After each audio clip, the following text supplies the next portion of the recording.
ঘটনা হচ্ছে নাফিসা একা একা আজকে খুব সুন্দর করে চুলে ক্লিপ লাগাইছে, যেটা আমি পুরোভাবে অবাক হয়ে গেছি। আমি ভাবছিলাম যে মেহেজাবিন হয়তো বা ক্লিপগুলো লাগাই দিছে, আর নয়তো বা ওর নানি লাগাই দিছে। সো এখন পরে জানতে পারলাম যে ক্লিপগুলো সে নিজে নিজে আয়না দেখে খুব সুন্দর করে সেট করছে, আর বেনিটা মেহেজাবিন করে দিছে, তাই না? হ্যাঁ।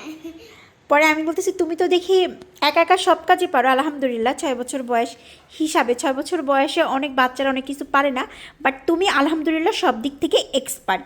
এই জিনিসটা আমার অনেক বেশি ভালো লাগে, এবং আমি ছোটো থেকে নাফিসাকে এমনভাবেই তৈরি করতেছি যাতে ও সব কিছু নিজে থেকে বুঝতে পারে এবং করতে পারে। বাট এই চুল বাঁধাটা ও আসলে ভালো করে পারতো না। ও আমাকে বললো যে আমি একা একা 3টা ক্লিপ লাগাইছি, আর বাদ বাকি 2টা আপু লাগাই দিছে আর বেনিটা করে দিছে। আসলে অনেক কিউট লাগতেছে। লিপস্টিক নিজে নিজে দিছো? হ্যাঁ। ওরে বাবা, দেখি তো কি কালার, পিঙ্ক কালারের? ওরে পিঙ্ক বাবা, কালারটা আমার কাছে অনেক ভালো লাগে। অনেক ভালো লাগে। হ্যাঁ, আমার ফেভারিট। তোমার ফেভারিট পিঙ্ক কালার? হুম। পিঙ্ক কালার লিপস্টিকটা ফেভারিট, তাই না? হুম।